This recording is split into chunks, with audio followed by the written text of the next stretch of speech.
नमस्कार, आप सबका इस माइक्रोसॉफ्ट ऑफिस के लेक्चर सीरीज में एक बार फिर से स्वागत है। इससे पहले हम लोगों ने देखा माइक्रोसॉफ्ट वर्ड के होम टैब के बारे में, इंसर्ट टैब के बारे में, उसके हर एक टैब को पढ़ा, उसके हर एक ऑप्शन को सीखा, उसके टूल्स को कैसे यूज कर सकते हैं, कैसे शॉर्टकट की से यूज करते हैं। अभी हम माइक्रोसॉफ्ट ऑफिस के एक नए टैब के बारे में सीखते हैं जिसका नाम है डिजाइन टैब। आखिर देखेंगे इस डिजाइन टैब का यूज करके हम माइक्रोसॉफ्ट की फंक्शनलिटी को कैसे और अच्छे तरीके से इनहेंस कर सकते हैं। चलिए सबसे पहले देख लेते हैं इसके लेआउट को। लेआउट दिखता कैसा है, आप स्क्रीन पे देख पा रहे हो, डिजाइन टैब पे है। इसका मतलब क्या है कि हमारे जो ब्लू कलर की पट्टी है वो कहाँ है, ब्लू कलर की हमारी पट्टी डिजाइन टैब के नीचे है। यानी कि ये जो लेआउट है हमारा वो कैसा लेआउट है, ये लेआउट है हमारा डिजाइन टैब का। देखिए इसमें है क्या, इसमें अगर आप देख पा रहे होंगे तो ये है हमारी डॉक्यूमेंट फॉर्मेटिंग। डॉक्यूमेंट फॉर्मेटिंग का यूज क्या है, इसको हम समझने के लिए यूज करेंगे अपने होम टैब की। होम टैब का मदद लेंगे। आपको याद होगा कि होम टैब के अंदर एक प्रॉपर्टी छूटी है जिसका नाम है स्टाइल, है ना। उस स्टाइल प्रॉपर्टी की मदद से इस होम टैब के जो भी चीजें इसको हम सीखने वाले हैं। ठीक है, तो चलिए स्टार्ट कर लेते हैं एमएस वर्ड को। विंडोज के साथ बटन दबाएं। ठीक है, वर्ड आ गया। वैसे हमने पहले से वर्ड ओपन कर रखा है, हम इसको ओपन कर लेते हैं। आप इसको देख पा रहे हैं। ठीक है, हम चलते हैं, क्लिक करते हैं कहाँ पे, डिजाइन टैब पे। ठीक है, देखिए डिजाइन टैब पे क्लिक करते ही हमारी फॉर्मेटिंग आ गई। इसको करने के लिए मैंने बताया था पहले हमें होम टैब पे जाना होगा, ये स्टाइल की प्रॉपर्टी का यूज करना होगा। चलिए हम क्या करते हैं, मैंने पहले ही बताया है कि कोई भी प्रॉपर्टी को अप्लाई करने के लिए तो पहले अप्लाई करके कंटेंट को लिखिए, या तो कंटेंट लिखने के बाद अप्लाई करिए, आप दोनों कर सकते हैं। हमने क्या किया, पॉल्यूशन को सेलेक्ट किया और इसके लिए हमने दे दिया क्या, इसको चलिए हेडिंग दे देते हैं 1, या अगर टाइटल समझते हैं इस पेज को तो हम इस पेज को देते हैं अपना टाइटल। क्लियर है। अब इसमें जो जो हेडिंग्स है हमारे, हम उसको एक एक हेडिंग नंबर देंगे। जैसे मेन हेडिंग है तो उसको देते हैं हम हेडिंग 1। ठीक है, और देखते हैं कहाँ कहाँ मेन हेडिंग है। एक हो गया हमारा एयर पॉल्यूशन, दूसरा आता है हमारा वाटर पॉल्यूशन, इसको भी हमने सेलेक्ट किया और यहाँ से हेडिंग दे देते हैं 1। क्लियर है। अगला देखिए, नेक्स्ट वाला जो हमारा पॉल्यूशन है उसको भी अलग अलग, जैसे सॉइल पॉल्यूशन आ गया, इनको भी सेलेक्ट करते हैं, हेडिंग 1 देते हैं। ठीक है, कहने का मतलब ये है कि जितनी भी मेन हेडिंग्स है उसको हमने क्या दे दिया, हेडिंग 1। ये नॉइस पॉल्यूशन का जो है, ठीक है, इसको भी हम दे देते हैं हेडिंग 1। क्लियर है। आगे देखते हैं, इसके जो सब हेडिंग्स है उनको भी कोई ना कोई स्टाइलिंग देंगे, क्योंकि जब तक स्टाइलिंग आप यहाँ से नहीं देंगे तो थीम्स अप्लाई करेंगे तो वो आपको समझ में नहीं आएगा। जैसे डिसीजेस दिया हुआ है, यानी सब हेडिंग्स को हम देते हैं हेडिंग नंबर 2। ठीक है, इसको क्लिक करते हैं, हेडिंग 2 पे क्लिक कर लेते हैं, है ना। अब आते हैं हम किसी अनदर पे, इसके भी सब हेडिंग, चलिए प्रिवेंशन टेक्निक है, इनको भी दे, चलिए इनको कर देते हैं हम क्या, हेडिंग नंबर 3। क्लियर है। कंटेंट को भी कुछ हेडिंग डिजाइनिंग करते ही है, थोड़ा और बेहतर रहेगा। इसको पूरे कंटेंट को सेलेक्ट कर लिया, चलिए यहां तक सेलेक्ट कर लेते हैं और इसको हम दे देते हैं कोई कंटेंट की स्टाइलिंग जो मुझे अच्छा लग रहा है। ये भी ठीक है ना। और इसको सेलेक्ट करते हैं, जो सिंपल सा कंटेंट है इसको कोई ना कोई हेडिंग दे देते हैं, हेडिंग नंबर 4 कर देते हैं। ठीक है, आगे आते हैं, भी वाटर पॉल्यूशन को कर दिया, इस डिसीजेस को कुछ और हेडिंग दे देते हैं, इसको कर लेते हैं इंसेंस फ्री। ठीक है, और देखिए ये है हमारा डाइहेड्रल का, इसको भी कुछ ना कुछ हेडिंग, इसको भी हेडिंग नंबर दे देते हैं, चलिए 3 या 4 दे देते हैं। ठीक है, प्रिवेंशन टेक्निक आ गया हमारा, फिर से इसको कोई हेडिंग या कोई प्रॉपर्टी। कहने का मतलब क्या है, जब तक में इसमें की प्रॉपर्टी आप नहीं देंगे तब तक आप इसको अपने पेज पे अप्लाई करते हुए नहीं देख पाएंगे कि आखिर इसके बेनिफिट्स क्या हैं, इससे कितने अच्छे अपने डॉक्यूमेंटेशन को कर सकते हैं, उसकी स्टाइलिंग को कितना अच्छा से इंप्रूव कर सकते हैं। क्लियर है, हमारी बात समझ में आ रही है आपको। ठीक है, एक एक करके आप प्रॉपर्टी अप्लाई कर लीजिएगा। ठीक है ना।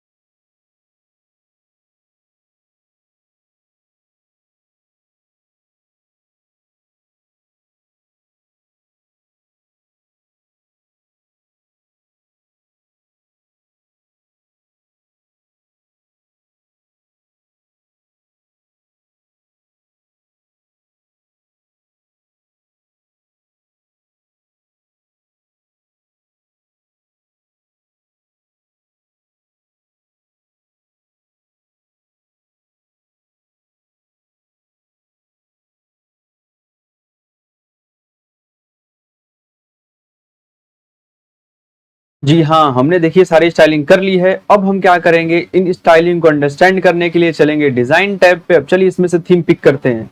हमने इसको डाउन एरो को क्लिक किया, बहुत सारी थीम है, ये टाइटल वाली थीम को हमने पिक कर लिया। ठीक है, अब थोड़ा सा इस पेज को देखते हैं, छोटा कर लेते हैं, देखते हैं। अगर आप देख पा रहे होंगे, देखिए एयर पॉल्यूशन के लिए क्या एक पट्टी लग गई, उसमें हमारा कंटेंट दिख रहा है कि नहीं। अब पूरे कंटेंट को देखिए एक अलग ही तरीके से, एक बेहतर ढंग से क्या है, स्टाइल्ड है कि नहीं है।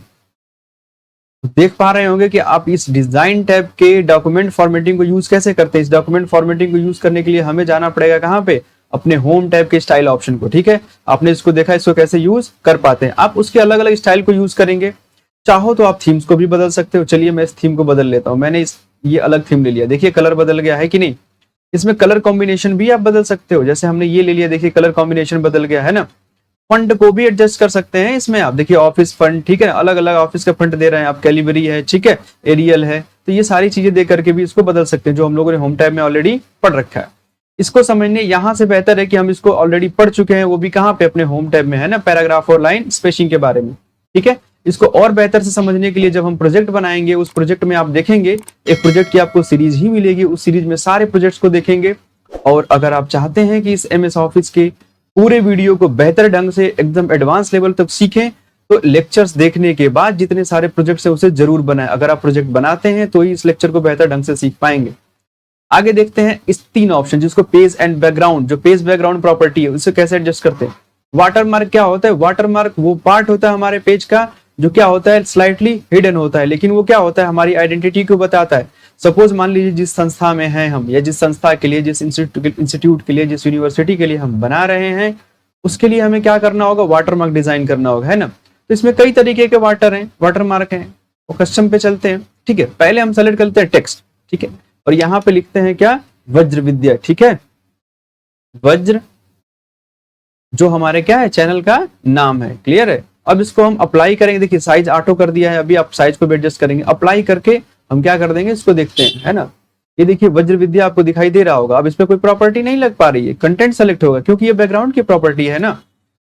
देखिए स्टाइल करने के बाद हमारा कंटेंट कितना बेहतर दिख रहा है, अगर आप देख पा रहे हो तो, है ना। जितना ही जिसमें स्टाइलिंग देंगे उतना ही कंटेंट आपका और अच्छा दिखेगा। ठीक है, आगे चलते हैं वाटरमार्क पे ही। वाटरमार्क को आप चाहो तो यहाँ से रिमूव भी कर सकते हो। फिर कस्टम पे चलते हैं। अब हम देखिए वाटरमार्क में क्या लगाएंगे, पिक्चर। पिक्चर पे क्लिक किया, यहाँ पे चलते हैं। यहाँ पे जाने के बाद हमारे पास मल्टीपल ऑप्शंस दिख रहे हैं, from file, from Bing. Bing क्या है, ये माइक्रोसॉफ्ट की डिफॉल्ट सेटिंग है। अगर आपके वन ड्राइव में डेटा स्टोर है तो वहां से पिक कर सकते हैं। फिलहाल हम पिक करने वाले हैं अपने फाइल से। ठीक है, देखिए फाइल पे क्लिक करते हैं, हमारी फाइल खुल गई। हम वहां जाएंगे जहां पे अपने डेटा को रखा हुआ है, डाउनलोड्स में रखा है, यहाँ से चलिए हम निकाल लेते हैं। ठीक है, कोई ना कोई इमेज ले लेंगे, है कि नहीं। लिख लेते हैं हम लोगो, LOGO। देखते हैं हमारे पास कोई लोगो पड़ा हुआ है, ये आ गया हमारा लोगो, PNG फॉर्मेट में है, इंसर्ट किया हमने। ऑटो दिया, आप ऑटो भी दे सकते हैं, लेकिन मैं चाहता हूं कि इसको 100% दूं ताकि कंप्लीटली एक आए और मैक्सिमली आए। इस पे क्लिक करते ही देखिए हमारा ये वाटरमार्क आ गया। अच्छा क्लियर से नहीं दिख रहा है ना, देखिए STS लिखा हुआ है। अगर कोई पेज हमारा थोड़ा व्हाइट होगा तो बेहतर दिख जाएगा। इस पे देखिए STS, a part of global IT movement लिखा हुआ है ना, यानी ये क्या है, हमने लगाया वाटरमार्क और हमारे हर पेजेस पे वो चीजें आ रही। इससे क्या होगा, इससे अपनी आइडेंटिटी का पता चलेगा कि जो हमने डॉक्यूमेंटेशन किया हुआ है वो किसके लिए किया हुआ है और कैसे किया है। ठीक है, अगली प्रॉपर्टी को पढ़ लेते हैं, पेज कलर। अब चाहो तो एक बार में ही अपने पूरे पेज को कलर दे सकते हो। देखिए जिस ऑप्शन पे है, जिस कलर पे मैं हवर कर रहा हूँ, वो क्या हो रहा है, आ रहा है कि नहीं, विजिबल है कि नहीं। लेकिन लाइटर कलर रखते हैं, क्योंकि डार्कर रखेंगे तो हमारा कंटेंट तो लग रहा है कि एकदम बेकार ही हो गया है ना। अच्छा कलर चूज कर लेते हैं, कोई भी लाइटर कलर, इसको चूज कर लिया तो कम से कम कंटेंट तो दिख रहा है हमारा। अब पेज कलर भी एक बार में दे सकते हैं, ठीक है ना। और देखिए फिल के इफेक्ट को भी बदल सकते हैं। जैसे मुझे ग्रेडियंट चाहिए तो मैं ग्रेडियंट यहाँ से पिक कर लेता हूँ, इसको क्लिक करता हूँ। ठीक है, 2 कलर चाहिए तो 2 कलर भी आप डाल सकते हैं, है ना। 1 कलर चाहिए, प्रेस जो कलर चाहिए। जैसे कलर 1 में हम कोई कलर ले लेते हैं, चलिए ले लिया हमने ये। और कलर 2 में हम ले लेते हैं कौन सा, ग्रीन ग्रीन ग्रीन, हाँ लाइटर है तो रेड कर लेते हैं, या ये कलर कर लेते हैं। ठीक है, हो गया कि नहीं हो गया। अब देखिए हॉरिजॉन्टल है, वर्टिकल, हम वर्टिकल वाले ऑप्शन को पिक करते हैं और ओके कर देते हैं। अब देखिए आपका क्या है, ग्रेडियंट व्यू में आपका कॉम्बिनेशन दिख रहा है कि नहीं दिख रहा है ना। इसके बहुत सारे यूजेस हैं इस ग्रेडियंट के। आप जब प्रोजेक्ट बनाओगे तो आप समझ पाओगे, है ना। प्रोजेक्ट्स बहुत सारे मिलेंगे आपको, पूरी प्लेलिस्ट ही मिलेगी माइक्रोसॉफ्ट वर्ड की प्रोजेक्ट की, उसमें हर एक व्यू को आप देखेंगे। अगले ऑप्शन को पढ़ते हैं, पेज बॉर्डर को। बॉर्डर क्या होता है आपको भी पता है, जो किनारे किनारे एक लंबी लाइन लगी होती है ऊपर नीचे दाएं बाएं से लेकर के, यानी कि टॉप पे बॉटम पे, ठीक है, लेफ्ट राइट चारों तरफ, है ना। अब इस बॉक्स पे जाएंगे, बॉक्स पे क्लिक करते ही देखिए ये हमारा एक सजेशन दिख रहा है। इस सजेशन में आप देख पाएंगे कि आपका बॉर्डर कैसे दिखेगा। यहाँ से आप बॉर्डर की स्टाइल को बदल सकते हैं। ठीक है, हम इस बॉर्डर को पिक कर लेते हैं, है कि नहीं। 3 पीटी है, ठीक है। और इसके कलर को भी अगर चाहें तो ले सकते हैं, यहाँ से हमने कलर ले लिया, ठीक है। अगर होल डॉक्यूमेंट पे है, क्लिक करते हैं, क्लिक करते ही देखिए ये बॉर्डर लग गया, पहले दूसरे तीसरे सारे बॉर्डर दिख रहे हैं। होल का मतलब क्या होता है, पूरे डॉक्यूमेंट पे, क्लियर है। अब चाहो तो इंडिविजुअल भी लगा सकते हो, जैसे मैं चाहता हूं कि केवल टॉप और बॉटम में हमारा बॉर्डर रहे। कहाँ पे, टॉप और बॉटम में, है ना। हमने इस पे क्लिक किया और ये भी मैं चाहता हूं कि केवल ये पहले पेज पे रहे, तो हमने इस पे क्लिक किया और ओके कर दिया। अब देख पा रहे होगे पहला पेज है ना, पहले पेज पे दिखा, दूसरे पेज पे गायब है। तो आप इंडिविजुअली भी बॉर्डर लगा सकते हो, सिंगल साइड, डबल साइड, चारों साइड, है कि नहीं। फिलहाल के लिए हम ऑल पे क्लिक करते हैं और बॉर्डर का कलर कर देते हैं ब्लैक, है ना। और देखिए और भी बॉर्डर है, ये बॉर्डर के आर्ट देखिए, अगर आप देख पा रहे हो तो देखिए कितने सारे आर्ट हैं, है ना। एक आर्ट पिक करके देखते हैं, इसको हमने पिक कर लिया और ओके कर लिया। देखिए कितना अच्छा बॉर्डर दिख रहा है, दिख रहा है कि नहीं दिख रहा है कि नहीं। अब इसके बॉर्डर को भी कलर बदल सकते हैं, हालांकि इंडिविजुअल पेज के लिए हमने कर रखा है। चलिए बॉर्डर का कलर दे देते हैं भैया, कर ले रेड, है ना, ओके करते हैं। देखिए बॉर्डर कलर रेड हो गया। तो आप अलग अलग डिजाइनिंग दे सकते हैं, फ्रेम बना सकते हैं, है ना। ये टैब हमारा खत्म हुआ, डिजाइन टैब बहुत छोटा सा था, अगर आप टाइम दोगे तो बहुत बेहतर तरीके से सीख पाओगे, क्योंकि स्टाइलिंग सबसे इंपॉर्टेंट है। और मैं ये भी बता दूं कि जो लोग कोरल ड्रा सीखते हैं उसके 60 से 70% वर्क हम MS वर्ड से ही कर लेंगे। जो ये हमारी प्लेलिस्ट देख रहा है उसके लिए सबसे बेहतर ये है कि कोरल ड्रा सीखने की थोड़ी सी कम जरूरत है। जरूरत तो होगी जो ग्राफिक डिजाइनिंग में जाएंगे, लेकिन आप ये भी सीख पाओगे कि MS वर्ड के अगर हर टूल्स को आप जानोगे तो बहुत बेहतर तरीके से सीख जाओगे, ठीक है। इस वीडियो में इतना ही, तब तक के लिए धन्यवाद। आप अगले वीडियो का वेट करिए, अगले वीडियो में हम नई चीज को लेकर के आएंगे, नए टैब को पढ़ेंगे। धन्यवाद।